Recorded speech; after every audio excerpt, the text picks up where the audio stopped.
Hello there, kangaroos, and welcome to this review of The Legend of Zelda Majora's Mask. In case you didn't know, for whatever reason, maybe you were born yesterday, Majora's Mask is the second Nintendo 64 Zelda title and a direct sequel to Ocarina of Time. It sees the return of our hero of time, Roo, as he is traveling to the land of Termina to look for his missing fairy friend Navi, who left after I defeated the evil Ganondorf. But let's not waste our precious time and jump right into the review. The game opens up as I'm on my way through a foggy forest. Trouble is on the horizon as those guys show up to rob me of my precious ocarina. You know what, Nintendo? This guy would have been more intimidating if he didn't walk like he just shit himself. I give chase after the criminal scum and confront the Skull Kid. I suddenly trip out and witness Roo being gang raped by Deku scrubs. Okay, Nintendo, maybe lay off the mushrooms in the future. By using his spooky mask, the Skull Kid transforms me into a Deku scrub and I try to give chase after him. But I'm stopped by his fairy friend Tattle. Now separated from her brother Tail, get it? Tattle and Tail, the fairy decides to stick with me for a while. You assholes just robbed me! Give me one good reason to not squish you like a bug! Anyways, I now have to get used to my altered form. Deku is able to use these pretty flowers to glide through the air, also allowing me to use Deku nuts as bombs. I can't swim in this form, but I can skip over the water for a short amount of time. That's neat. So I chase the Skull Kid further and run into my old friend, the Happy Mask salesman. He tells me that the Skull Kid stole his weird mask from him. It's actually called Majora's Mask, and apparently this thing was used in shady rituals by an ancient tribe. It is also said that the mask contains unspeakable evil. Great. The salesman also gives me hope to regain my original form. All I have to do is get my ocarina back. But we have to be quick about it, since he's going to leave in 3 days. Wait, is that a Mario mask? I didn't know there were gaming consoles in the Zelda universe. Good to know. Well, back to the topic at hand. Let us see what my adventuresome quest has in store for us. We arrive in Clock Town, which is in full preparation for the yearly Carnival of Time. Some sort of harvest festival. I have a first look around and quickly figure out that the people here aren't too friendly towards strangers. No Deku scrubs? That's kinda racist. And why is everyone calling me a little shit? Even the freaking dogs hate me. With no real idea where to look for the Skull Kid, I first dropped by the mayor's office to look for help. Seems like I stumbled into an important meeting. People are arguing about cancelling the Carnival of Time since something's wrong with the moon. What could be wrong with the moon? Holy shit! Yes, that one goes right into my nightmare fuel folder. Admittedly, he looks freaky, but what damage could he do?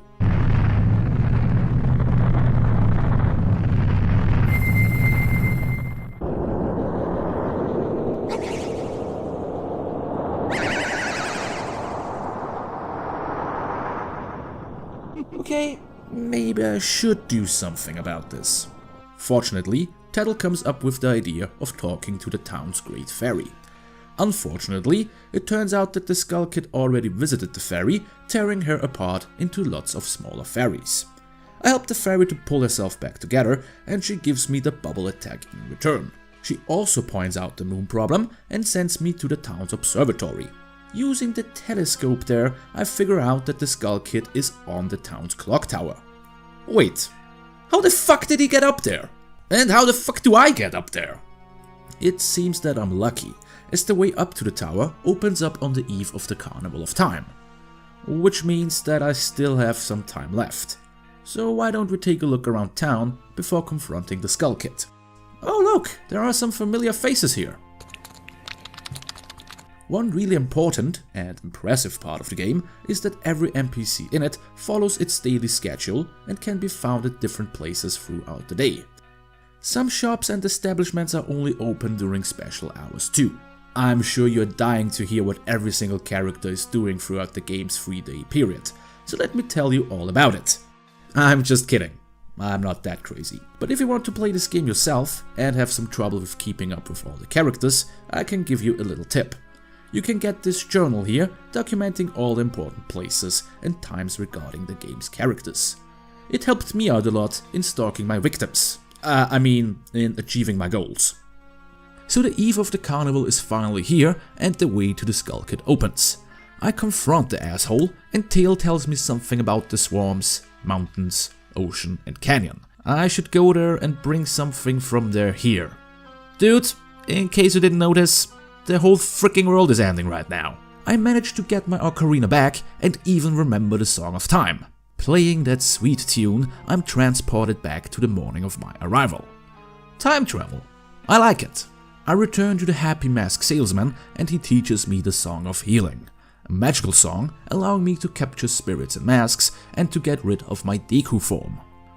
Oh look, I can now transform into a Deku whenever I want. Upon learning that I don't have his mask, the salesman goes a little mental. To stop the end of the world, I now have to get the mask back. My first clue in achieving this goal is awaiting me in Terminal Swamp, so I guess I have to go there next. But first, let me take care of something. Hahaha, revenge feels great. Where was I? Right, I was on my way to the swamp to further the plot. At the swamp, I'm not met by Shrek. That would be awesome, but by a group of monkeys asking me for help. One of their friends is accused of kidnapping the Deku princess and awaits his execution in the Deku palace. I sneakily make my way through the palace and talk to the little guy. He explains to me that a nasty monster moved into the nearby Woodfall temple. This monster is the real kidnapper and it has to be killed to free the princess. So I make my way to the Woodfall temple and even run into my old owl friend again. He explains the concept of these owl statues to me, which I can use to teleport all over Termina. Pretty cool stuff. But let's not forget the task at hand. It's time to enter the first dungeon in the game, the Woodfall Temple.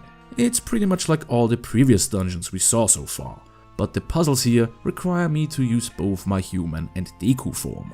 That's pretty nice.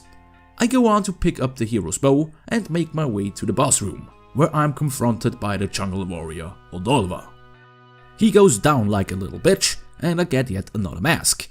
I suddenly trip out again and talk to this giant dude. Seriously, Nintendo, just stop with the mushrooms. It turns out that this guy was trapped inside Odolva's mask and is one of the 4 guardian spirits of Termina. You guessed it, my main goal now is to free his remaining friends.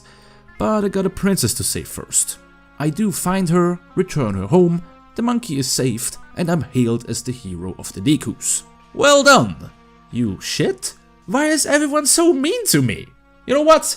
I'm out of here. Screw you guys.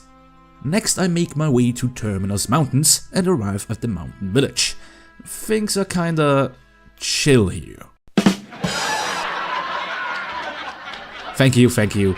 I'm here all night. I run into my feathered friend again and he explains to me that I have to find a new item to progress. This item turns out to be the good old Lance of Truth. And after getting that, I run into this ghost. Nobody told me that this would be a scary game. This guy turns out to be the fallen Goron hero Amani, and he begs me to end his suffering. I'm happy to oblige and free his spirit, granting me the awesome Goron mask. I got some new moves in my Goron form, mainly punches and the bum tackle.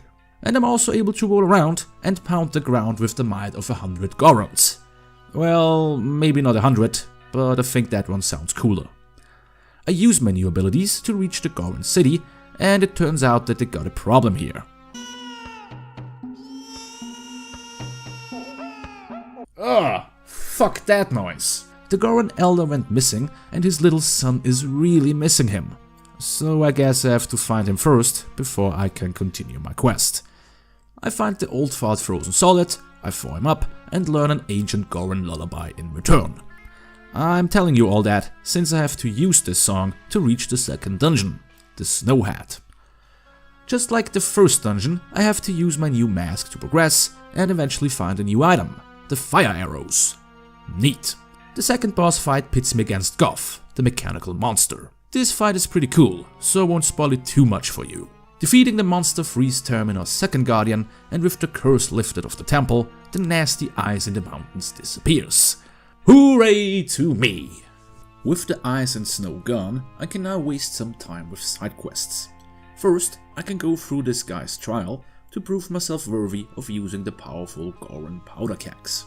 Jumping through some more hoops, I can win myself some gold dust, which I can bring to this SM couple to get myself the gilded sword, one of the best weapons in the game. Well, saving the Gorons and Dekus was fun, but it's about time to undo all my deeds by traveling back in time. That's what you get for calling me a little shit. Reaching my next stop, Terminus Ocean, is a little bit more difficult though. I first have to stop by the Romani Ranch, where I find Epona again. This little bitch, Romani, doesn't want to give me my horse back. I first have to help her kill aliens who are coming to the ranch to kidnap their cows. Yeah, right, aliens. Oh, there really are aliens. Okay. Defeating those extraterrestrial fucks not only gives me my horse back, but lets me help Romani's sister, Cremia. Cremia asks me to join her on a milk delivery run, promising me a big thanks. Oh, I can't say no to that. I help her defend her milk cans and can't wait to get my reward. It's not really big. Oh, they are big enough if you ask me. Nice. Oh, she just gives me a mask. Cute. Well, since I brought them up already, let's talk about another important part in this game. The masks. There are 23 different masks you can collect to waste your time. Most of these masks are acquired by doing side quests or talking to a certain person at a certain time. The Bremen mask, for example, which I get for talking to this jerk.